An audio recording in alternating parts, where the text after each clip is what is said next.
Hello, my name is Bob O'Neill. I'm the Executive Director of the International City County Management Association, and it's my great pleasure to welcome today Peter Block.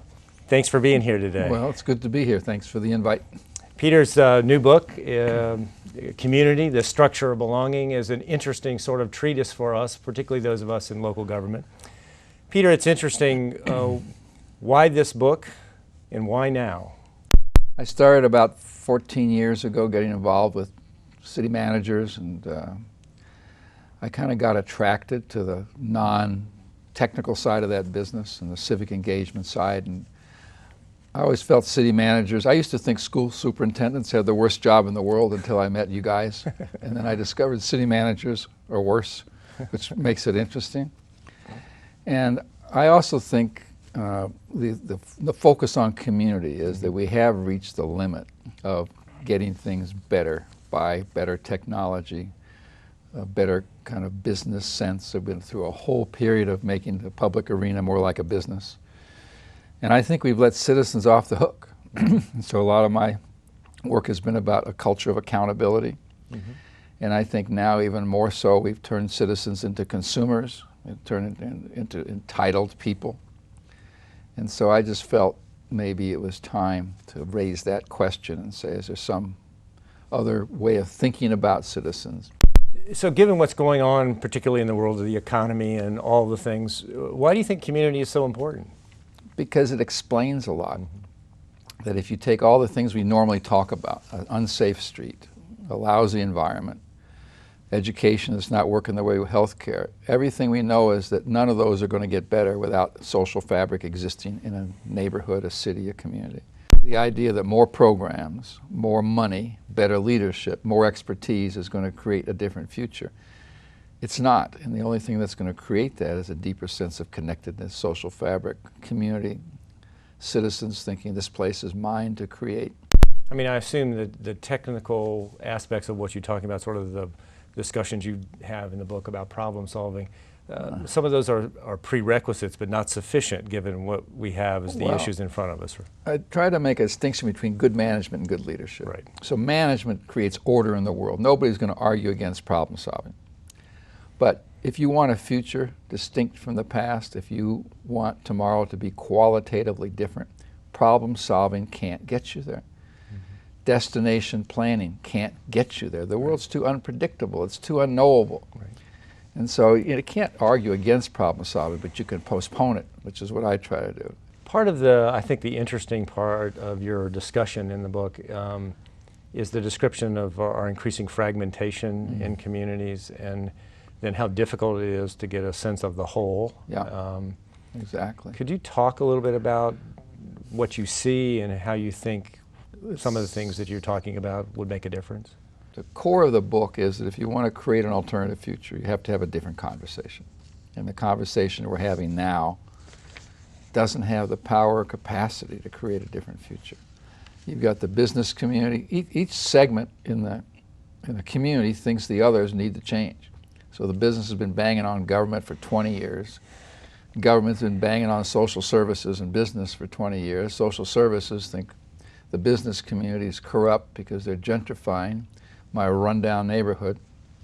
And healthcare is becoming the dominant. That's the new house on the hill. I think the largest buildings in town soon will be healthcare. They're going to probably be over 100% of our budget will go for healthcare. Nothing else is going to happen. Right. And so the quality of their interaction is so inward and narrow focused that who will care for the commons, who will care for the whole? And I have city managers and public servants as being the perfect spot to say we can convene and bring these together. If we don't bring them together, we're going to be in an economy of scarcity and fixed pie and all the assumptions that just aren't working very well. The silos, if you had to describe for them sort of what's the upside in changing the nature of the conversation and dealing with the possibilities rather than the defense of sort of where I am, how would you begin to break those down if you're going down through the business community or groups who already have decided this set of solutions? I would invite them into the room, ask them to leave their interests, because everybody's frustrated.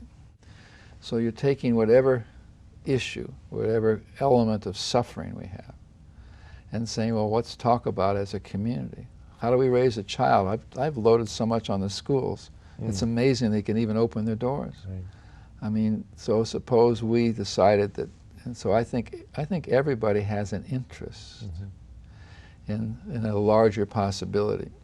And the nice thing is what we've got now in most of our centers, it's not working well. And I think people hold on to their interests when they're afraid and when they're anxious and they feel powerless. So maybe if we felt powerful, I could give today knowing I'll receive tomorrow. What are the skills that elected officials and public officials need to develop that are different from our we're ready to solve the problem sort of skills? Well, it's not just skill, it's mindset, it's Right. ways of thinking. Elected officials think citizens are customers, and we're in the customer service business, which is a disaster, because all we do is breed entitled citizens and entitled consumers. So when something goes wrong in my house or something goes wrong with a dog next door, I think I need a professional. Call the police, call my elected official. And so that's not a very useful or powerful. I think elected officials' real contribution is not to speak for citizens, but to confront citizens with their own freedom, to bring citizens together. The biggest power an elected official has is if they want to hold a meeting, people are going to show up. We have a neighborhood summit every 6 months in Cincinnati. So the most active people in the community come together, a few hundred people come together, the elected officials come together, the department heads come together, the city manager. And then how do we spend that time? Well, we have our leaders standing up, telling us all the things they've done for us and how much better the city was now than 6 months ago, and then takes questions from the audience. Nothing gets produced. The officials, city managers end up defending themselves half the time, and they almost activate the most angry of citizens. So why not say maybe the purpose of a neighborhood summit is to get people in neighborhoods together with each other? And why not let the mayor or the city manager play a convening or facilitative role and said, look, we have a problem with public safety in District 1 in this neighborhood. I want you all to break into small groups and have a conversation about what citizens can do to keep their neighborhoods safe.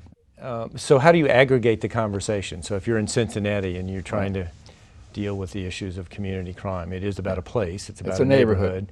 But that may be replicated in, or at least similar circumstances in other neighborhoods. So how do you aggregate the conversation? Well, a neighborhood can come together in small groups and people can talk about their role, their contribution. And then there are structures by which we can kind of focus and funnel that attention and say, so how many want to talk about youth? And let's get a group over there talking about how to deal with youth in the neighborhood with respect to safety. Let's talk about associations. How many think that if associations cooperated more? So at some point you can kind of collect people by issues that they care about and get them working on it with city managers, with elected officials. There's no, this isn't a mutinous process. But what you're doing is saying that building the social fabric is more important than coming up with a short-term fix. We're in a society dominated by social networking technologies and those things that are creating sort of boundaryless conversations, but maybe not in the depth that you're talking about. So do we ignore those, or is there a way of channeling those conversations as well, at least built around some of the product of the small group? I think they're great for sustaining what we've begun together. But I think they're senseless. No touch, no smell, no sight. The voting patterns didn't change one iota when people could do it online. So they said, well, the problem with voting is it's too hard, I'll leave my home, wait in line, blah, blah, blah. And I don't know if it's still true, but he said, look, at online voting shows no increase in citizen engagement.